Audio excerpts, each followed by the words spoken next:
ಒಂದು ರೀತಿಯಲ್ಲಿ ವೇದಿಕೆಯ ಮೇಲೆ ಕೂತಿರ್ತಕ್ಕಂಥ ಎಲ್ಲರೂ ಕೂಡ ನಮ್ಮ ಸಮುದಾಯಕ್ಕೆ ಹೆಮ್ಮೆ ತಂದಂಥವರು.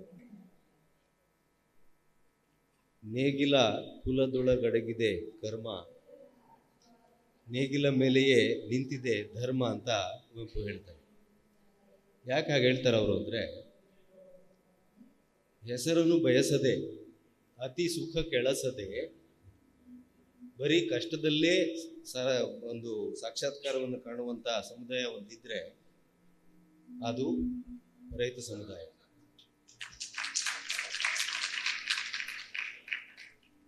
ರಾಜ್ಯಗಳು ಉದಿಸಲಿ, ರಾಜ್ಯಗಳಳಿಯಲಿ, ಮುತ್ತಿಗೆ ಹಾಕಲಿ ಸೈನಿಕರೆಲ್ಲ, ಬಿತ್ತುಳುವುದನವ ಬಿಡುವುದೇ ಇಲ್ಲ.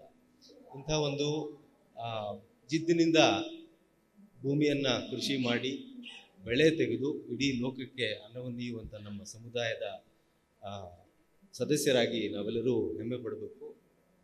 ಹಾಗೆಯೇ ಈ ಒಂದು ಧೋರಣೆಯಿಂದಲೇ ನಾವು ಉದ್ಯಮವನ್ನು ಪ್ರಾರಂಭಿಸಿದ್ದೇ ಆದರೆ ಬಹಳ ಕಷ್ಟಪಡುವಂಥ ಮತ್ತು ಯಾವುದೇ ಒಂದು ಅತಿಯಾದ ಸುಖವನ್ನು ಅಪೇಕ್ಷೆ ಪಡದೆ ಕೆಲಸ ಮಾಡುವಂಥ ಒಂದು ಸಿದ್ಧತೆ ನಾವು ಮಾಡಿಕೊಂಡು ಉದ್ಯಮಿಗಳಾಗಿ ಯಾವುದೇ ಒಂದು ಕ್ಷೇತ್ರದಲ್ಲಿ ಕಾಲಿಟ್ಟರೂ ಕೂಡ ನಮಗೆ ಯಶಸ್ಸು ಕಟ್ಟಿಟ್ಟ ಬುತ್ತಿ ಅಂತ ಹೇಳಲಿಕ್ಕೆ ತಪ್ಪಾಗಲಾರದು.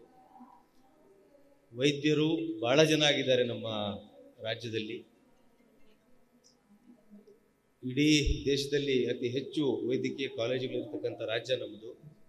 ಈ ರಾಜ್ಯದಲ್ಲಿ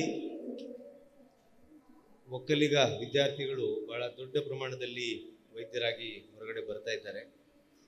ಆದರೆ ಬಂದಂಥ ವೈದ್ಯರಿಗೆ ಅವರ ಒಂದು ಪ್ರತಿಭೆ ಸಂಪೂರ್ಣವಾಗಿ ಅದರ ಪ್ರತಿಫಲ ಸಿಗಬೇಕು ಅನ್ನುವಂಥ ಪರಿಸ್ಥಿತಿ ಇಲ್ಲ ಅಂತಲೇ ಹೇಳಬೇಕು.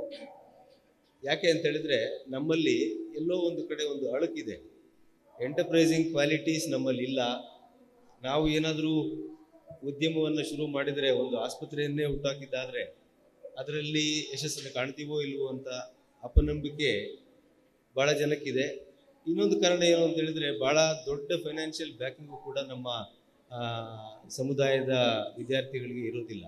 ಭಾಳ ಕಷ್ಟಪಟ್ಟು ತಂದೆ ತಾಯಿಗಳು PUC ಓದಿಸಿರ್ತಾರೆ, ಹುಡುಗರು ಚೆನ್ನಾಗಿ ಓದಿ ಒಂದು ಗೌರ್ಮೆಂಟ್ ಕಾಲೇಜಲ್ಲಿ ಸೀಟ್ ತಗೊಂಡಿರ್ತಾರೆ. ಅದನ್ನು ಆ ಕಾಲೇಜ್ ಮುಗಿಸ್ಕೊಂಡು ಬರೋದೇ ದೊಡ್ಡ ಕೆಲಸ ಅನ್ನೋ ಪರಿಸ್ಥಿತಿ ಇರುವಾಗ ಅವರು ಭಾಳ ದೊಡ್ಡ ಸಾಹಸ ಮಾಡಲಿಕ್ಕೆ ತಯಾರಿರೋದಿಲ್ಲ. ಈ ಒಂದು ನಿಟ್ಟಿನಲ್ಲಿ ಒಂದು 3-4 ಜನ 5-6 ಜನ ಡಾಕ್ಟ್ರುಗಳು ಒಂದಾಗಿ ಒಂದು ಆಸ್ಪತ್ರೆಯನ್ನು ಮಾಡೋದೇ ಆದರೆ ಅದು ಭಾಳ ದೊಡ್ಡ ಕಾಂಟ್ರಿಬ್ಯೂಷನ್ ಆಗ್ತದೆ ಸಮುದಾಯಕ್ಕೂ ಕೂಡ, ಸಮಾಜಕ್ಕೂ ಕೂಡ, ಮತ್ತು ಡಾಕ್ಟರ್ ಕಮ್ಯುನಿಟಿಗೂ ಕೂಡ. ನಾವೆಲ್ಲರೂ ಒಂದಾಗಿ ಆಸ್ಪತ್ರೆಗಳನ್ನು ಪ್ರಾರಂಭ ಮಾಡಿ ಅದನ್ನು ನಡೆಸಿದರೆ ಭಾಳ ಚೆನ್ನಾಗಿ ನಡೆಸ್ಬೋದು. ನಾವೆಲ್ಲ ಕಷ್ಟಪಡಲಿಕ್ಕೆ ತಯಾರಿರ್ತಕ್ಕಂಥ ಸಮುದಾಯದವರು.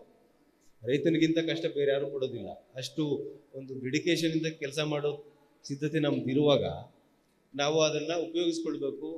ಈ ಒಂದು ರಂಗಕ್ಕೆ ಇಳಿಬೇಕು, ದೊಡ್ಡ ಪ್ರಮಾಣದಲ್ಲಿ ಆಸ್ಪತ್ರೆಗಳನ್ನು ಪ್ರಾರಂಭ ಮಾಡಬೇಕು.